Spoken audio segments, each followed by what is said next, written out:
Your weekly dose of all things FSU, pistols and pies starts right now. Here's Jeff Cameron. The Seminole Headlines, 93.3, Real Talk Radio with Warchant TV.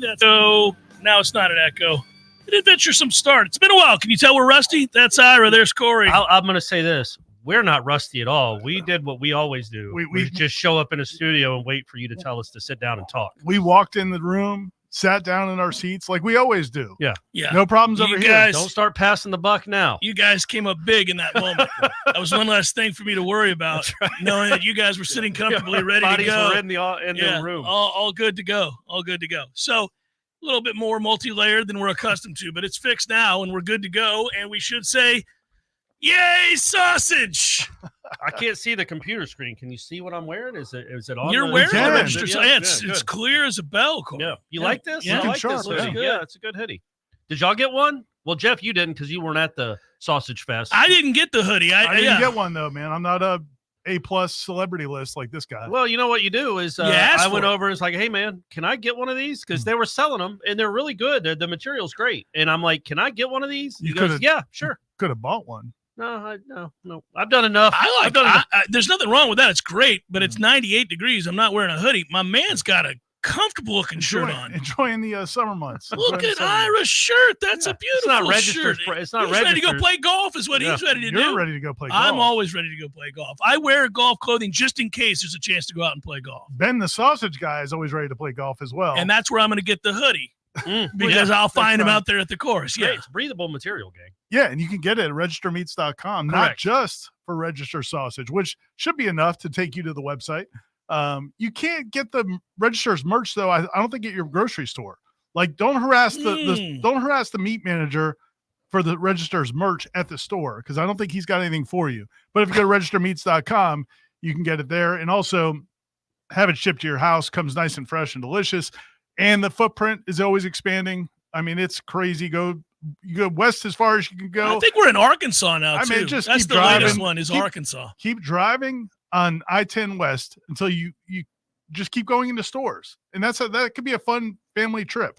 Yeah. Just look to see when the register's line runs out. And then report back to us. Oh, my goodness. Or what a summer vacation that would be for you. Go up 95 into the Carolinas and get Kids, we're going to gather around the family vehicle, and we're going to stop at as many places that sell register sausage as possible. If they have it. Yeah. We want updates. And just like, okay, now in Pensacola, they've got the Indui, but they don't have the short links, or they don't have the hot. Put it in the ledger. Yes. Yeah, we need a spreadsheet. Yeah, put it in the ledger. Yeah, I got it. Hey, you know what I thought about? I haven't seen you since you got back from Omaha. We haven't. Nobody has seen you. Nobody. No, I've been hiding out. Nobody even knows where you've been, your whereabouts. Yeah. How was it? It was good, man. I had a good time. It was a lot of fun. Other than that first night, it was great. And you think back to that. I guess that tournament's going to be one where you just kind of always ask what could have been. If they win that first game, I think they're playing for the national championship. And at the same time, at the end of the tournament, you felt like, okay, Tennessee and Texas A&M were probably the two best teams all season. Yeah, they probably belong there. Yeah, but that also, rarely happens though. The two best teams play each other, and the best team ends up winning it. But Florida State was capable of anybody that was out there. Florida State was definitely capable of doing it, and. But no, it was a good time, and the weather was good. Only had like the one day, I think, of storms. Yeah. For the most part, it was all good, and had one dinner at the Drover. Had a good time. A little mini reunion of there was a small contingent of local FSU media, some of the current people, right? And then there was several alumni. Andrew Carter, who we'll see in July as well. Scott Carter. Oh, I haven't seen Scott in a long time. Yeah, Carter Carrolls, all the Carters. All of them were there. That's right, because he's covering A&M, right? Yeah. Jimmy Carter. Yeah, I didn't see him. He's surprisingly still around, right? Still here. Still here. Right. Was on death's door like a month and a half ago, but still kicking. Kicking. Yeah. No. So I actually thought it was a wonderful run, and we've all talked about it and documented it and all that. But I didn't get that upset. I was upset, obviously, with a heartbreaking way the first game ended. But short of that, I thought they presented well, and you can tell that they're going to be a problem for people for a long time to come. Florida State's going to be good. I think Link knows what he's doing. I think he's got obviously the challenge would be keep the staff together as best you can, because I think at some point somebody's coming for Micah Posey. But I also think that, he's going to be able to recruit here for now. Now, long term, they got to get better facilities and they got to get out of this conference. I feel like that's the caveat to every one of our conversations with any sport, football included. Yeah. So in the short term, it's, reconfiguring this roster. Yeah. Which will be a challenge. I mean, there's some brighter in here than normal. Yeah, was that one of the things that was left off after this week? In the crisis. But you should see how good it looks. Does it look better? Yeah, it looks great. Okay, great. Well, your head is a little shiny. That's what I was wondering about for your the head's people. A little shiny. Yeah, but Ira's never looked better. You look great, buddy. You were really popping in that shirt, Ira. Jeff, maybe we can have lunch after this. I forgot, man. It's good to be around you, Jeff. Just be around you. Miss your must. Miss your scent. No, I think they're going to be good. And I think that it'll be exciting to watch, how he handles, obviously, losing. I mean, I thought they were the best offense out there, not named Tennessee or equal to Tennessee. It was amazing to watch. They presented problems for everybody. And even in the game where they get held down, was like 8 different balls hit over 105 miles per hour. There's right at people, like baseball being baseball. That's a toughie. Horrible base running cost you 2 runs, which was dicey. But other than that, man, I think if you'd have known before the season, okay, you're going to get to Omaha, you're going to probably be the 3rd best team in Omaha. You're not going to embarrass yourself out there. Not that you really could. If you're in Omaha, you're a good team. It's been a really good season, but still, that's that sets the foundation, maybe the baseline of what this program can be moving forward with this guy. That's how much confidence I have in him and what he's doing. The confidence is in, the proof is now out there. That was a remarkable turnaround, and that was a really good season. And look, man, that was a national championship caliber baseball team if a couple of guys stay healthy on the pitching staff. Even that they didn't. Yeah. If they don't blow a 3-run lead of the night, they might have won everything last night. You don't know. But that was in 1 year, in one real offseason, he turned it into a national championship caliber team. Yeah. My 2 biggest takeaways and the two reasons I think I would feel most confident about this team, even in the short term, as they replace what they're going to have to replace after this draft. 2 things. One is obviously the ability to evaluate talent, because he clearly got some guys who had not done tremendous things in their previous stops to play really high, at a high level for Florida State. But the other thing is he's got something figured out on offense with the approach at the plate. When I did a feature on him when I was out there, talked to a lot of his friends, and I kind of was asking them, what is it about him and offenses? And I remember when they came here, Chuck Restano, who was the pitching coach at the time, said, he's like, well, I know Link's going to take care of the offense. That's a given. And he's always had success. Because he wasn't a great offensive player. But as a coach, he's had tremendous success with his offenses. And so I was trying to kind of get at that. And basically, one of the people I talked to was like, yeah, man, he told me he doesn't have enough time to explain to me all the things he does when it comes to helping a player at the plate. There's just a lot to it. I think it's very advanced. I think it's whatever they're doing now with the elite in terms of analytics and diagnosing swings and figuring out how to help hitters become better hitters. I think Link's at the forefront of that, because you can't explain to me how some of these guys that didn't hit before the way they are hitting now without giving him a lot of credit. What was telling was last year, and nobody would remember this game because nobody wants to think about last year's baseball team. They lost a midweek game. Surprise, surprise. I think it was during their 2-22 stretch. Cam Smith comes up with the bases loaded down by 2. I think the count is either 2-0 or 3-1, and he hits a ball that when it leaves the bat, you think it's gone. The kid catches it on the track in left field. And we asked Link about it after the game. That might have been the last baseball game I went to that year. And I'm like, yeah, it looked like he had a pretty good swing on it. Did you think it was? He's like, no, he got it off the end of the bat. We got to work on. He was so pessimistic about the swing. It wasn't like, oh, he got unlucky. It was like Cam had done something wrong on that swing. Wasn't patient. Didn't do something right, technically, fundamentally, and that's why he popped it up instead of hitting it into the parking lot. And it's like those little details. He's not one of those coaches that's like, he just missed it. He's like, no, man, that was right there. You should have won the game on that swing. And here's why you screwed it up. And I'm usually of the opinion you just go get good hitters, right? If you want to have a good offense, go get good. If you want to make baskets, go get good shooters. Good shooters help you. But I have a feeling he takes a slightly different approach. Well, it's interesting to piggyback on what you guys are talking about there. In every interview I've done with any of the assistant coaches, when they're lauding the players for what's happened this year, they talked about buy-in and a willingness to work. And the first couple of times, because listen, I'll be honest with you. I mean, all of us grew up playing baseball. We all watched baseball. Our kids played baseball. We were interested in it. When I think of work, I think about a lot of other sports that are harder than baseball when it comes to cardiovascular, physical, and all that. I think of basketball. I think of football for sure. I think about a lot of sports. Almost literally any sport. Almost any other one. Because there's a whole lot of standing around in baseball. And so, the first couple of times they said, but they've all said it. Every one of them. Link says it sometimes. And Link says it too. And so then I started thinking about that, and I followed up on a couple of different lines of questioning, and they were saying, no, you don't understand the detail that he requires of these guys during the week and what we're asking them to do to make sure they're ready to play each and every game. I think that's speaking to what you guys are saying. It is the little things. It's all of the minutia, the details that matter, that add up to something. I think that's got to be kind of what they're referencing. I would also like to posit maybe in the offseason, teach your base runners, second, third, nobody out, shortstop playing back, ball hit over the pitcher's head. Let's go ahead and run home. Yeah, let's go ahead and run home. Believe me, I bitched about this too, especially the second one when he's bitching at the third base coach.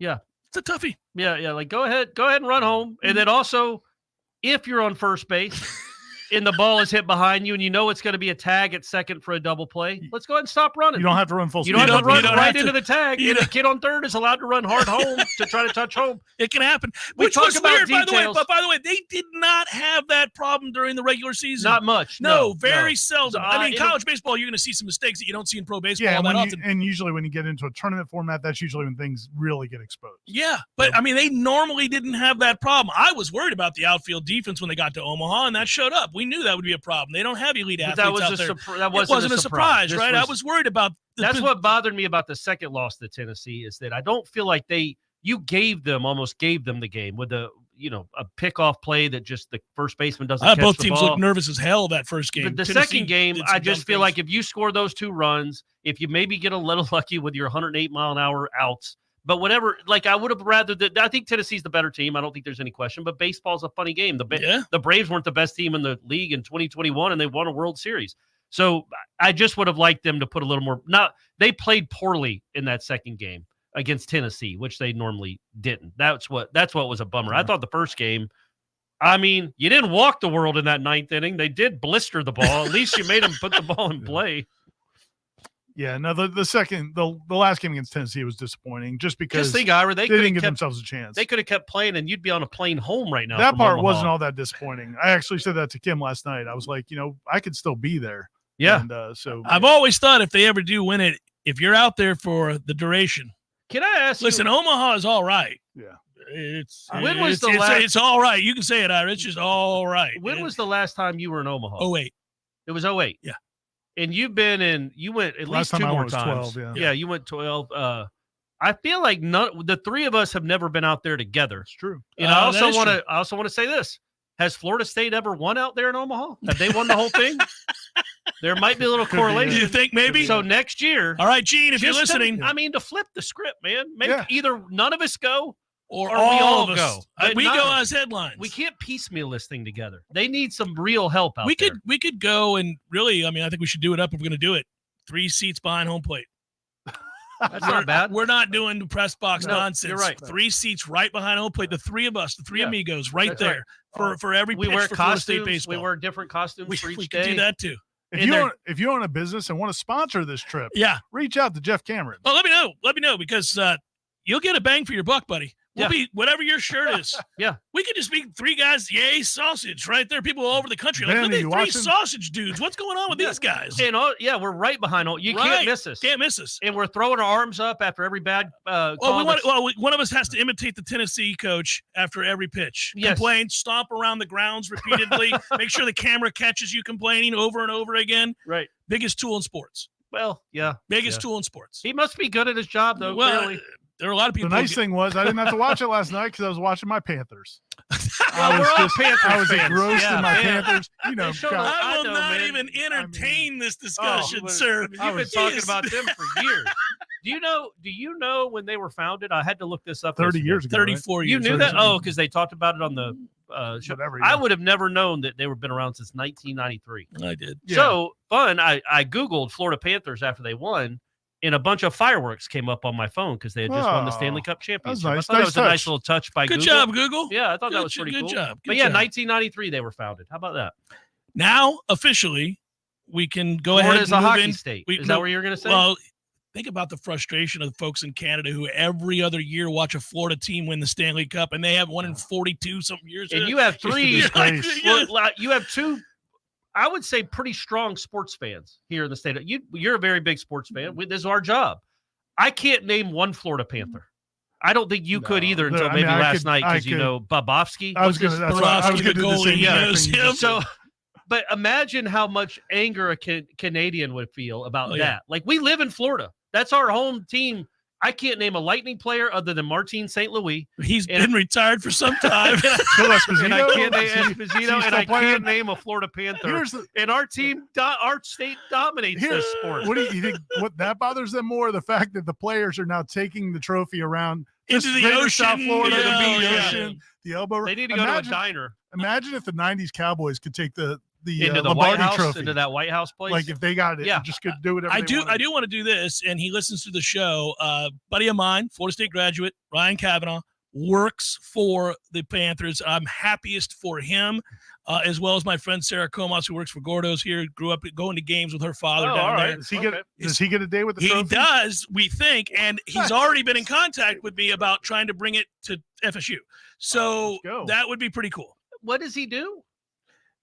I don't know. What he works in the organization. Yeah, I got a picture. So I can tell you what he does, but I don't know if I don't want to get into his personal life. And it's not just the players and coaches. Yes, if you work for the organization, not all organizations do this. I mean, I was in Tampa Stadium, or I should say Raymond James Stadium, when they brought the cup in for the Bucks game against, I think it was the Chargers, and they were holding it up out the window. It was hilarious. Do they have security with them, I assume? Does the NHL provide security to make sure that look like Ryan on Kavanaugh the Twitter videos you're seeing right now? Yeah, but I do want to congratulate him, because that's a guy who went through hell. He's wanted desperately for them to get this done at some point. 30 years. And they were very, very close to being on the wrong end of the greatest choke in sport. Yeah. So that, after blowing a 3-0 lead, I was worried for him specifically. Like, I don't think you ever get over that. I don't know that you rebound. Like, they're not getting back next year. Right. If they had blown that. That was the thing I kept telling Kim during the game. I was happy I've got some friends too, Les, and some other friends are huge Panthers fans. I was happy for them, but also I was happy for that team. Because could you imagine, man? There's a lot of pressure. There's no good. Yeah, that's and their coach, manager, whatever you call him, seems like a cool dude. He called us folks from the ice. Did you see that? Seems like a really cool dude. That was pretty cool. Seminole Headlines 93.3 Real Talk Radio. Warchant TV continues in a moment.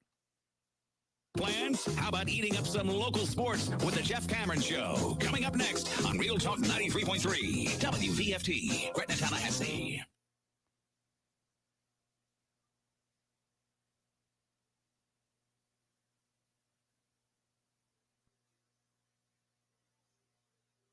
Hey, let me tell you about my friends at Tried and True Consulting, a Seminole-owned business that specializes in payments and business solutions. Tried and True's core expertise includes card, ACH, point of sale, mobile, e-commerce, and hosted payment solutions. Tried and True will help you reduce costs and increase your bottom line. That always sounds nice. Whether you're a retailer, restaurant, licensed professional, or service industry, Tried and True is saving you money. Tried and True's expertise extends to payroll, video menu ad boards, IT services, web design, and social media. It's time to make one call and tell the competition to take it on down the road.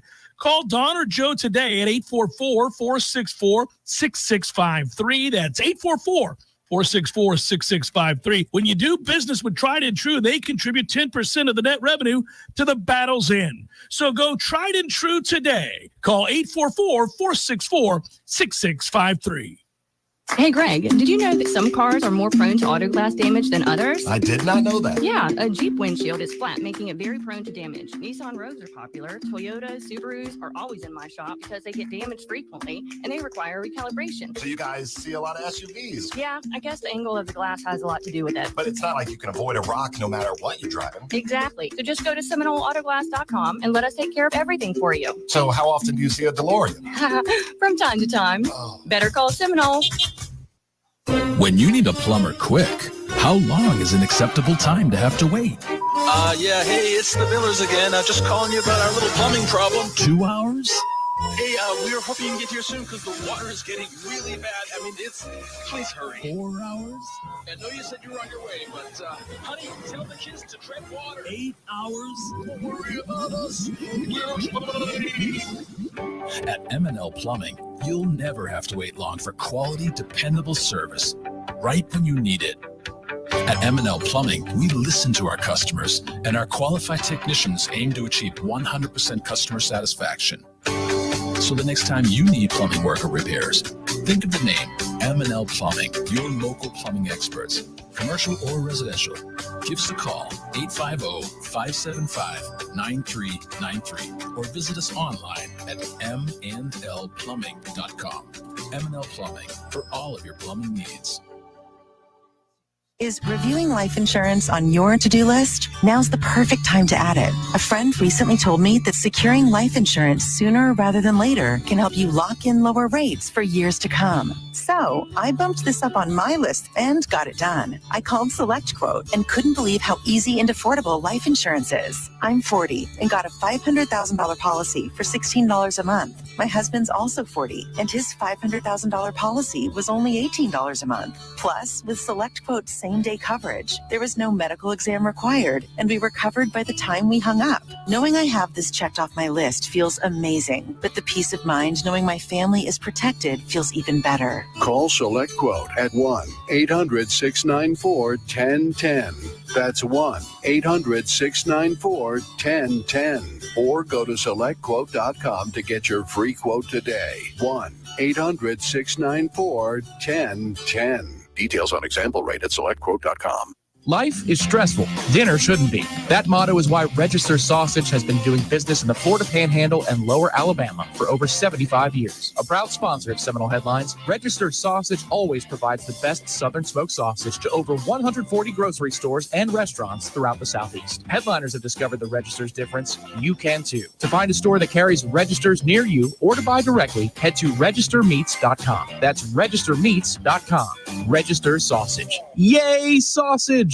Seminole Headlines returns now. Head to YouTube and search for Warchant TV today to catch the show live or on demand. Now, here's Jeff Cameron, Ira Schofel, and Corey Clark.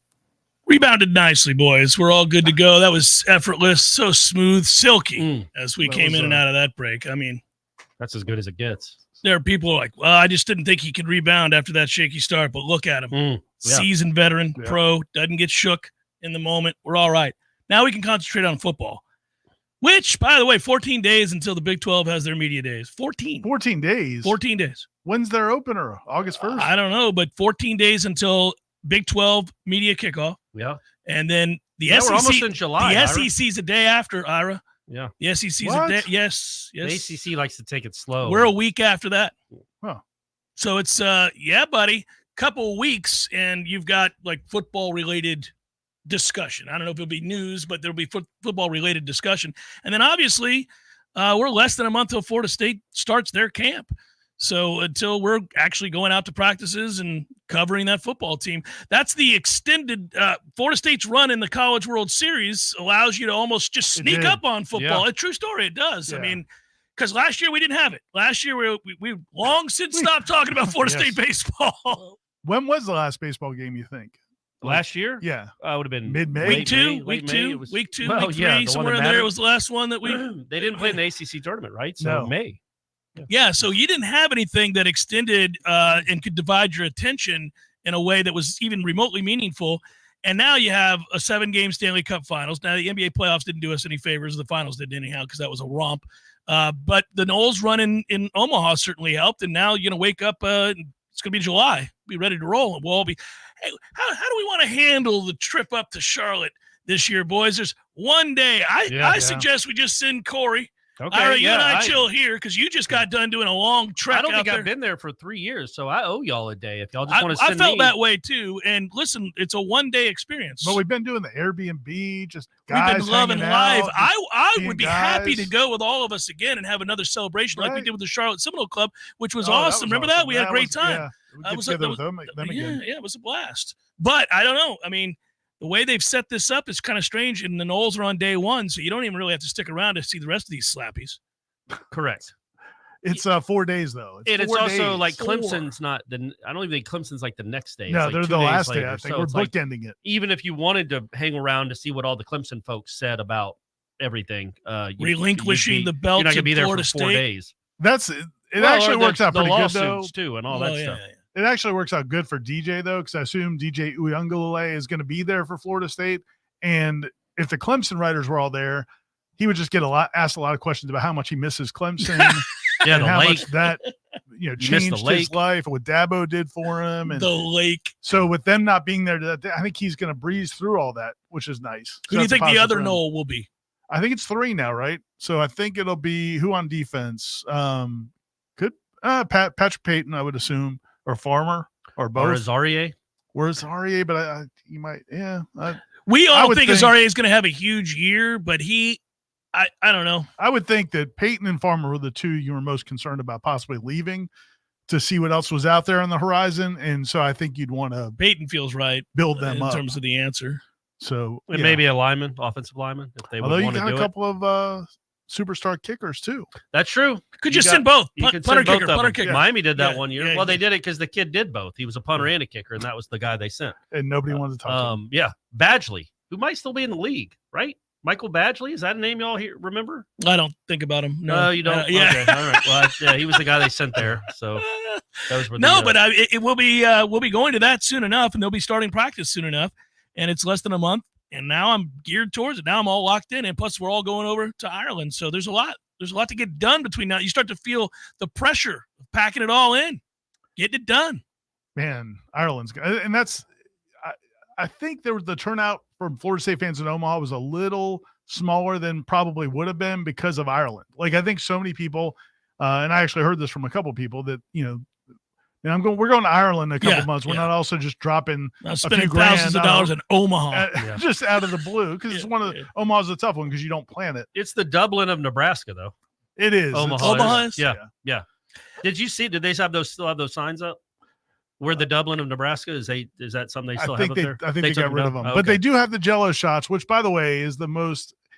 It's like a reverse IQ test. Like I think you should be proudest if your school is buying the fewest of the Jello shots. Sure. Because come on, what are we doing here? Did you have a Jello shot? No. Zero. Was it? Did you go in? Was it packed? There were a lot of people there. I would assume so. And it's one of those things, like, I get it. You want to, like, your school to feel like you're cool, too. It's a brilliant marketing. So, it's brilliant by the restaurant. The restaurant's brilliant. 3 cents of alcohol in every shot. Yeah. And they're making just whatever. Getting, I mean, just tons of money. It's just crazy. That's where it's at, buddy. It's smart. Come up with something like that, and then you pit them against each other, especially if you get a lot of SEC folk out there. Oh, yeah. They've never really won anything like that. And they've never won competitions, those fans. It's just they won't be able to see through what's happening. Yeah. You're like, have another one. Hey, you got to get it. Hey, Tennessee guy's going to go get one. Yep. Now, quick, a spelling bee. Yeah. Where's your school and located? They all What's the capital of? Anything. Name the capital of anything. Name the capital of a state or this country. Pick one. By the way, we want to be in that conference soon enough, so I should not hammer it. We want to be in that or the Big Ten, right, one or the other. Yeah, that's and there's not going to be that's the hard part going through this entire year. We'll be watching these games, and we'll be invested in all those games. But everybody I run into wants to know, when are we going to hear about the leaving? I'm like, man, hang in there, because even the court stuff is kind of subdued right now. There's nothing of major importance about to break that I can tell with the court stuff, unless you think there is. I don't really. There's nothing. The court stuff was never going to be a fast process, and that's what anybody who you talk to any attorneys, they're like, man, if they're waiting for this to go, this is going to be a long process. Man. But I don't think they're waiting for that to go. No. I mean, I think it's part of the process, which will ultimately lead to negotiations, but we don't have anything definitive on that. Tom and I always do this thing where we have 3 different, W's and L's that we do during the show, partly because your mood changes over the summer, changes at different times of year. And I was saying the other day, we didn't do W's and L's, but I was saying the other day that I still feel really good. I still feel like the team's going to be really good, and I'm really excited to see them play. Do you guys feel that way? Yeah, no, I definitely do. I mean, I think, again, I still think that a few things have to come through. Yeah, but if those things do, yeah, man, for sure. And if they don't, they're still gonna be a good football team.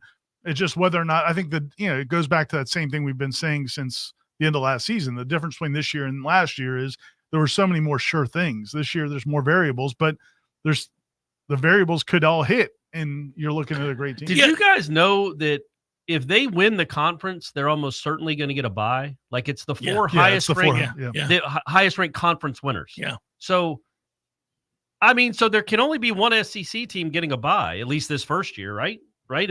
That's got to be. Mm-hmm. It has to be. Yeah. Well, that makes things interesting. Yes. I didn't realize that, and it will be interesting moving forward as we navigate this new frontier when it comes to a 12-team playoff. We've talked about on Wake Up Warchant. Let's say Florida State is 11-0, and you're playing Florida, and you got some banged up starters. You've got some banged up kids that need a break. Yeah, because you win that game, but then lose the ACC championship game. Well, you're still probably going to host a home playoff game, which would be cool. You'd be the number 7 seed, but that game in Charlotte matters significantly more than the game against Florida. That becomes almost an inconsequential game if your goal is to win the national championship, which it should be. That's going to be, I wonder if they're going to move these things earlier in the season to avoid. Reminds me of conversations way back in the day, Corey. You remember when Spurrier was suggesting that Florida play sooner, and then his reasoning was to the SEC stuff. But I always wondered about whether or not that game would be moved. Because getting a bye is a huge deal. Well, and we've also wondered on a couple different fronts. We've wondered, would that game remain in place as this landscape changes, and all of a sudden you're playing a much different looking schedule that's much more challenging, all of those things. But then also, man, that will never sit well. We'll all love the fact that most weekends, future football schedules are going to be loaded. I mean, almost it could be, because once Fox and ESPN collude to make sure the two leagues play each other as well, and you have Florida State, Michigan one weekend, followed by Florida State, Tennessee, and Tallahassee, followed by Florida State. Yeah, Dallas playing the Chargers, and then playing. It becomes the NFL. Yeah, you never have a weekend where there's no good games, right? And you do sometimes in college football. So we are moving to a place where that will be riveting, and we've talked about the economic impact. But we've already seen the negative effect it's had on certain rivalry games that have either just gone away. Teams don't play each other anymore that used to play each other for 100 years. That sucks. And I don't like the idea of coaches making strategic decisions to just sit players in a huge rivalry game, but I get it. I mean, that's probably where we are headed. If you're trying to win the national championship and your quarterback's banged up and you're 11-0 and I need him in the ACC championship game, then he's sitting against Florida. Yeah. It's just the way it is. Yeah. And that will suck.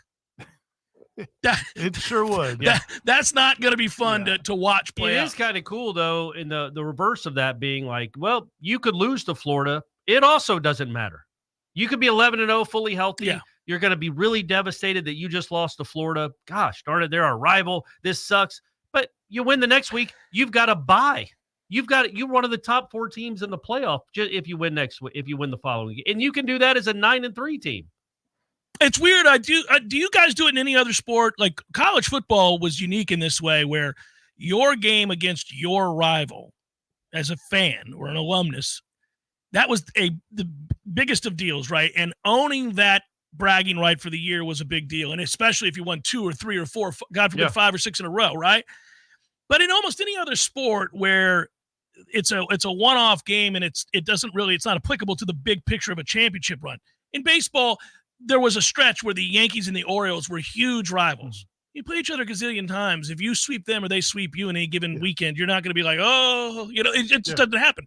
And in professional football, I want to beat the teams of the NFC South, but if the Falcons happen to beat the Bucks, which is very rare, but if they happen to do it, wait till Penix. Wait till the Penix Cousins tandem.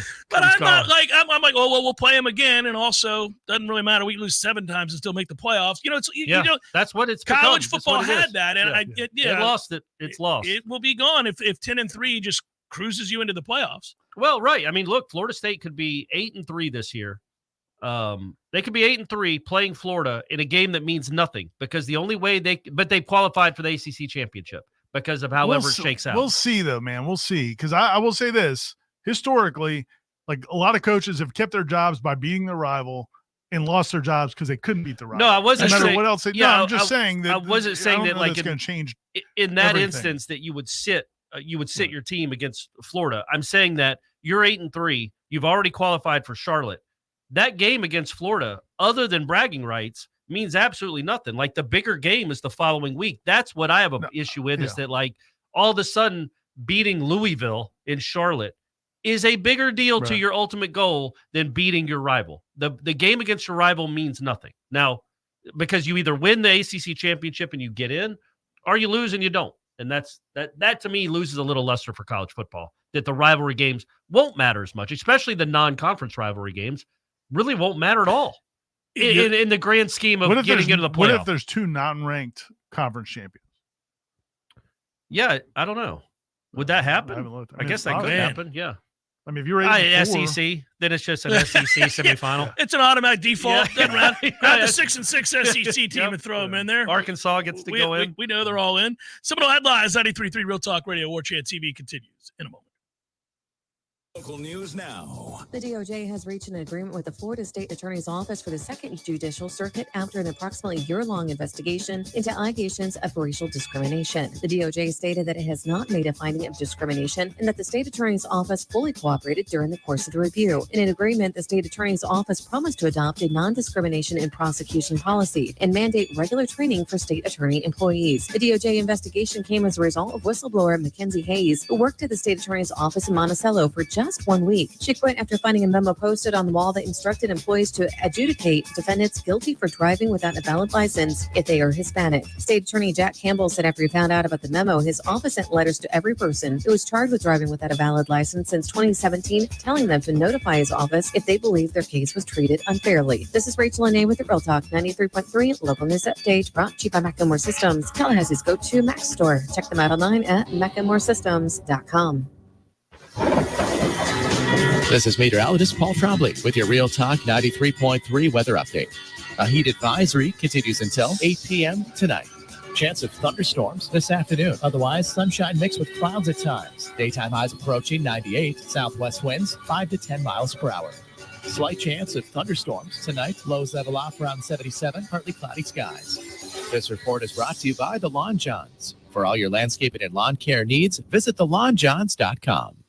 Currently, it's 93 degrees. Social Kitchen is now open on Cary Forest Parkway near Ology Northside, Tallahassee's only premier market where you can receive the famed Snake River Farm steaks and premier meats. Social Kitchen also has chef-prepared meals and sides ready to serve in just under 20 minutes. Perfect for those very busy springtime weeks, weekends, you name it. Hosting some people at the house. Hey, Social Kitchen also has build-your-own charcuterie boards and catering. Stop in and visit Social Kitchen today or visit us online at socialkitchentlh.com. socialkitchentlh.com. I got a fever, and the only prescription is more cowbell. Do you have spring fever? Your only prescription is the Lawn Johns. Hi, it's Mark from the Lawn Johns. We can make your landscape more appealing by providing you with award-winning lawn care. With 4 levels of service, the Lawn Johns offers you more choices than the rest. More flowers, more mulch, or more pine straw all means that your home or office will be more beautiful than ever. So if you've got spring fever, go to thelawnjohns.com or just look for our big purple truck. I gotta have more cowbell.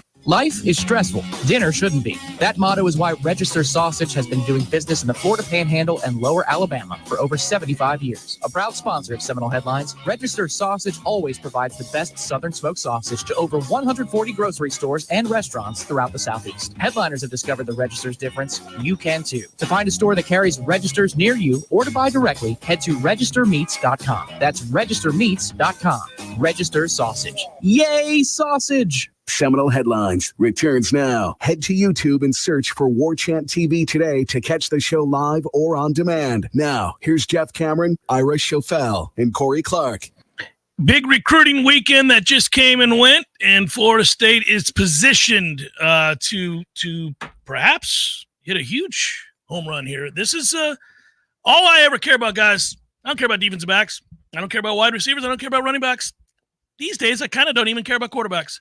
Give me the offensive and defensive line. And yes, we've got fat asses everywhere interested in Florida State, buddy. And maybe a linebacker. It'd be, yes. Javion Wallace, yeah, I think, is one of the top handful of linebackers in the country. Yes, I'm excited about that. That's a good sign. As our guy Greg, intern for us, pointed out, it would be the highest rated linebacker since Matthew Thomas, who, if it wasn't for that ankle injury, might have been a 3-time All-American. But because that ankle injury, man, he did knock the tooth out of my man at quarterback. Brad Kaya knocked his tooth out. That's all I'll remember him for. It was awesome. He was a freak of an athlete. Like he played on the 13 team till he got hurt. Like he didn't they bring him in on like passing downs as a true freshman to rush the pass? I mean, that's crazy. That's all he did in high school. He just killed quarterbacks. But I think it's they're doing a good job. They got a defensive lineman committed yesterday, Kevin Wynn, big time defensive tackle. They've got they're in the running 325 pounds, Ira. Better than Kevin Lewis. Anyone? Good is this thing it's on, right? They're in the running for a bunch of offensive linemen, a bunch of 5-star offensive linemen. They already have one, Solomon Thomas, who's already committed, but then they've got Josh Petty came in for a visit, several other 5-star, 4-star offensive linemen. That is correct. They're trying to get stuff done. So talked about it yesterday. I was the first time in a long time that I've been downright giddy to talk recruiting. It's not my cup of tea. It's not what we do. We got guys on staff who do this. This is what they do. Well, and here's the thing, and I know on both of your guys' shows. Well, I definitely know I've heard on Wake Up, and I think I've probably heard on your show too, and I've definitely heard fans saying it, is like, well, when's Alex Atkins going to start, getting big-time recruits on the offensive line because they've had some success, and some of the guys that came on the first year or two didn't pan out. But again, man, I would have given him the benefit of the doubt because what were you recruiting on those first couple of years? I mean, Florida State's offensive line had been so bad for so long, and he got some production out of those first couple of groups, but to go out and sign offensive linemen was probably a tall task, and now you're starting to see it. Now, again, they haven't done it yet. Yeah, they got to get it. We'll see in December. The good thing is it seems like offensive linemen stick when you do sign them, though. Like, you don't see different them kind of kid, Ira, in the portal quite as much as you do some of these other positions. So possibly if this comes through and they get a monster offensive line class, which they could be in position to, really, showing the fruits of the results of the last few years, and then, man, that could set you up to a different level than what you've been. Yeah, I think that they're on the precipice of doing what we were hoping they would do once they've had success, which is continue to rise up the ranks in the recruiting circles with the high school kids. We already knew that they could evaluate talent. We already knew that they could bring in portal guys and get even more out of those portal guys than maybe somebody else had, or what was reasonable to expect. But now I think with those wins and the fact that you went undefeated in the regular season last year, if you are able to continue to piggyback all that, you're going to get the Solomon Thomases of the world that you're talking about. These 4- and 5-star offensive linemen are coming in now. Just look at the quality of player that's here on a visitation. Like that continues to rise too. You increase your chances greatly if all of a sudden the pool of 5-star players isn't 1 but 9. You've got a lot of guys who are now interested in Florida State. It's their job to cash it in, but I think they will. I don't have any reason to believe that they won't, knock on wood. If they don't, then that's a talking point. It'll be, I think when it comes to Atkins, though, and what he's done, obviously the offensive line that he took over was one of the worst in the Power 5. I don't know how you quantify that, but we watched it and it was awful. Yeah. It was awful. I know PFF felt that way. Yeah, I mean, it was just gross. It was horrible. But pass blocking, run blocking, running out onto the field to get in formation. They were horrible at all of it. Putting on the uniform. You're putting on the uniform. But I think the next step is, again, we talked about this. Like, Darius Washington is his guy. I don't know if they recruited Darius Washington, but Maurice Smith, Darius Washington, Robert Scott, those are his guys. Those are his guys. They've been developed by him. We get it. Who's the next line? Who's next in line of the Atkins guys that's been developed? And my pushback to that has been, like, who are they going to sign after 5 and 7? No, or I mean 3 and 6? But I'm saying so. Those next 2 classes, they signed some guys that none of them panned out really. Maybe one of them has a chance to still plan out, 1 or 2 of them. But for the most part, you're recruiting off of terrible seasons. So now that they had success these last 2 years, now you're signing real guys. That's all I'm saying. I never felt it was fair to judge him based on how he produced with those first couple of classes off of terrible teams. But I think at that position, I think Armella was highly regarded. I think Early's a pretty good player, or could be a pretty good player. Group, Lucas Simmons is another guy that, like, Andre Otto is going to be good. I think fans are ready to see those guys, and it's not going to be this year again because they portaled. Jalen Early might but they kind of portaled a lot of good players in here, and they don't have a lot of spots available. Like, they have a lot of veterans. I mean, they brought in 2 guards, basically, is what you brought in to go along with a core group of guys that have all started 50 games. So there's not a lot of room for them to play. I hope they do, but I'm just saying that's what the fans want to see next. And I don't think it's outlandish for them to say, okay, Let me see how awesome Lucas Simmons ends up being. Let me see how awesome this guy is. Remember, Simmons lost a year, though. Yeah. Remember that? That's another. Lucas Simmons lost a year. I mean, he yes, really correct. did. Yeah. And, well, that was just an example of a guy, a highly it's also, you regarded don't guy. really want to see, I mean, you just don't want to see offensive. The reason Darius Washington and Robert Scott and those guys have had so many injuries and Maurice Smith is because they had to play so early.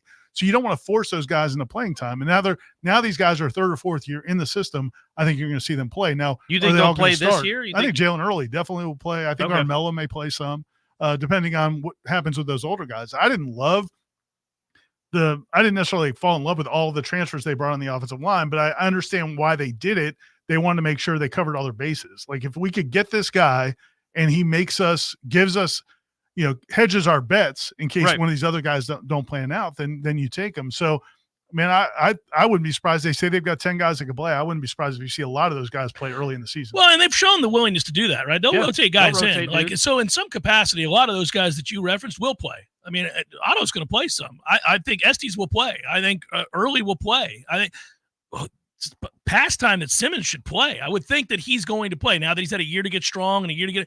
I'm not saying to start. They're not going to start, but they'll get into games. There'll be games where they're up big. They'll play classes, those guys. The classes, those first couple of classes, again, Daughtry Richardson leaves. I mean, they signed a bunch of offensive linemen. Some of them were 4 stars. A lot of them were 3 stars. But if they were 4 stars, it might have been because of the fact Florida State signed them. Right. With some of these, you just don't know.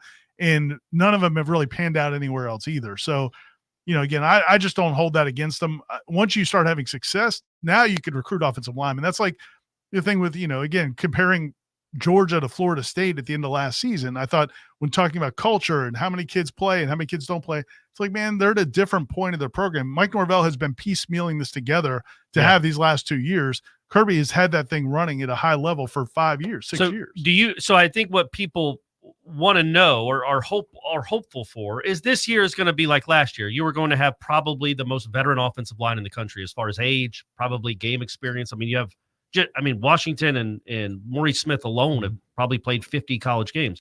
Well, they're leaving. They can't come back. Robert Scott can't come back.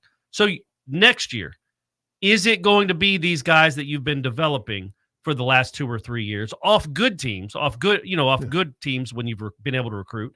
Or is it going to be more portal guys? I would think it's mostly going to be those guys. I do but too. It might be some portal guys. There'd probably be a couple of portal guys because when you look at the portal, Gibbons was a nice portal addition. Great. The other guys, kind of okay, which is kind of what you're going to get offensive line portal wise, right? That's why you wanted to see That's the next why you want to develop. But that's also why we think they're going to. That's why it was so exciting to the point I was making to start the segment. That's why I brought it back. How many dudes, 4- and 5-star guys, do they have right now visiting Florida State that they feel good about and that they, I don't know they'll get them all, but it seems like they're going to get quite a few of these guys. They have 19 kids in town this past weekend. Let's say you get 10 of those guys. It's most of those are all, well, that'd be huge. But I think if you go one by one, and certainly reading Michael Langston and Matt Lasser, I can see that they feel very good about 50 to 60% of the players they brought in. It feels like they're going to get those guys. That means we're headed towards finally, a legit top 5, top 10 class for sure. Yeah. No, and it would, and I don't, we'll see how it all plays out, but and how many numbers they end up signing. But man, it's this recruiting class should be the best they've had. It should be. It should be. If it's not, then there's a problem. But I think you'd like to see. And again, last year I think they could have made the choice to go after more high school guys and not going after so many portal guys. But again, I think you're at this point now as a program where are you willing to take a step back? I mean, like that was they were in win now. There's a point at the end of last season where I think you were of the opinion, they're going to go more high school, take a step back. I didn't think they were going to be in a new quarterback is why. Yeah. But then they did. And and then they went out and got some more linemen and, a linebacker and, they've kind of, again, it's he's not willing to take a step back, clearly. Which is nice.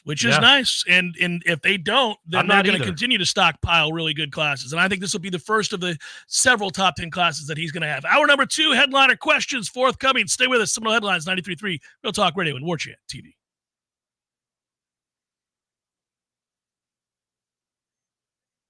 There's fun to be had every night at the Corner Pocket. Take-home prizes on Trivia Tuesdays and Beer Bingo Thursdays. And kickstart your weekend with Martini Fridays. Plus, happy hour runs every weekday and game day specials every time the Noles take the field. Watch all the best games at the Corner Pocket's Vegas Wall, featuring 560 inches of flat-screen TV heaven. Oh, really? The best food, the best drinks, and the best place to watch all the games. Tallahassee loves the Corner Pocket.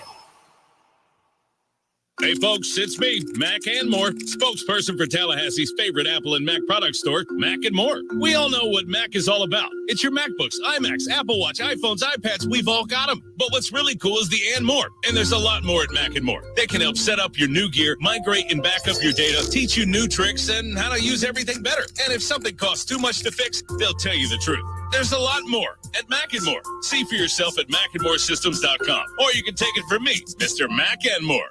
Hey, no fans, our partner ISF Inc. is a national management and IT consulting firm located right here in Tallahassee, Florida, solving the future for state governments through strategy, process, and technology. As a trusted advisor for state governments, ISF knows the importance of defining a clear and detailed strategy. Our friends at ISF can help your organization create a strategy that sets you on a path to success. ISF, your vision plus our expertise brings your brilliant ideas to life. Visit isf.com to learn more. ISF, solving the future. Surprising flavors, cultural authenticity, and unique adventures are some of the main ingredients that go into every single plate served at Café de Martín, Tallahassee's best Peruvian dining experience. Led by classically trained Chef Martín, passion for culture, passion for flavor, and a passion for people can be felt from the moment you step inside. Café de Martín also offers an unparalleled outdoor dining experience in the garden. Surrounded by vibrant flowers and plants and nestled between carefully curated decor, the shaded and breezy outdoor garden features elegant live music regularly, and the romantic evening lighting makes Café de Martín the best place to share conversation and connect with the ones you love. Every dish is made from scratch, and every drink is handmade by trained bartenders, offering the very best margaritas and old fashions in the city. Take a trip to a Peruvian paradise right here in the capital city. Visit Café de Martín and El Bar on Capitol Circle Northeast in the Esposito Shopping Center. Open daily for lunch, happy hour, and dinner. Find the full menu online at cafedemartin.com. Many orthodontists in Tallahassee can straighten a smile, but at Birch Orthodontics, they're dedicated to providing the finest care possible. The experienced and friendly staff is trained in all of the latest techniques. So whether you need standard treatment like braces or Invisalign, or you have a more complicated case requiring extra attention, Birch Orthodontics is here for you. Set up your free consultation today by visiting birchorthodontics.com, B-U-R-C-H orthodontics.com, or call 850-877. Coming up next, more of the Jeff Cameron Show, live and local on Real Talk 93.3. WVFT, Gretna, Tallahassee. The latest betting odds and live movements from Vegas. This is your action update. Now here are your latest lines from our guys in the desert. Atlanta Braves with Ronaldo Lopez on the mound. $1.35 road favorite at St. Louis plus 114. The Cardinals have won 4 straight after a 4-3 win over the Braves yesterday as a $1.10 underdog. 8 over the total today at Busch Stadium. Zach Littell on the mound today for the Tampa Bay Rays, $1.14 dog against Luis Castillo of the Mariners, minus 135, 7.5 over the total at Tropicana Field. Florida Panthers win the Stanley Cup 2-1 over Edmonton. Panthers and the Dallas Stars open as a 9-1 co-favorites to win the Cup in 24-25. The Tampa Bay Lightning are 25-1. Bundle auto and home, renters or condo, and save with Progressive. Progressive.com. For more sports betting news and information, go to VSIN.com. Mike Sennett, Real Talk 93.3. No one knows the importance of a great assist more than Lowe's and Leo Messi. That's why we've teamed up to give My Lowe's Rewards members 10 times the points when Messi makes an assist during CONMEBOL Copa America USA 2024. Activate this offer starting June 20th, so when Messi assists, you score. Shop the day after an assist to earn those extra points. Not a My Lowe's Rewards member? Join for free today. Visit Lowe's.com/Messi for more details. I'm Kareem Abdul-Jabbar. I learned about atrial fibrillation the hard way. My symptoms would come and go, shortness of breath, fatigue. I kept going. Then I got so lightheaded, I couldn't. My doctor said I have AFib, so I'm about 5 times more likely to have a stroke. Other symptoms, irregular heartbeat, heart racing, chest pain can come and go, but the risk of stroke stays. If you have symptoms, tell a doctor. Visit notimetowait.com. Sponsored by Bristol-Myers Squibb and Pfizer. Dude, that's quality radio right there. Tell us how you really feel. Sorry, man. I'm just so tired. And why do we think we're tired? Oh, I haven't made the grassroots coffee yet. Yep, grassroots coffee. Tastes even better than it smells. Roasted to perfection. And so many blends and single origin coffees. You can have a different tasting coffee every day of the week. You can order directly from grassrootscoffee.com. And with a Grassroots Coffee subscription, you'll never run out of your favorite brew. Locally owned, locally roasted for everyone and loved everywhere. That's Grassroots Coffee. Last year's RV trip, we met a couple with the same bumper sticker. What are the odds? Your cousin isn't a good storyteller. He was a podiatrist, or was it a pharmacist? You don't say. Oh, I can't remember. But she owns an RV protected by Progressive, and you don't. So until you get your own RV, her stories are the most interesting stories you've ever heard. Wow, interesting. And when you do get your own RV, save money by bundling it with your home, auto, or other vehicles with Progressive. Oh, anesthesiologist. He was an anesthesiologist. Progressive Casualty Insurance Company affiliates and other insurers. Not available in all states. Life hack number 7. Get an iPhone 12 on Straight Talk. Life hack. Here's how it works. You walk into Walmart, go to the electronics section, ask for iPhone 12 with 5G and a dual camera system, and select a new Silver Unlimited plan. They'll smile because it's a good plan. You get real unlimited data all for just $20 a month for the whole first year. Get it at Walmart or StraightTalk.com. Straight Talk. Less dollars, more sense. Taxes and fees apply. Requires activation of iPhone 12 and a new Silver Unlimited plan or higher end auto pay enrollment. $25 a month service credit applied for up to 12 months if eligibility requirements are met. For network management practices, visit StraightTalk.com.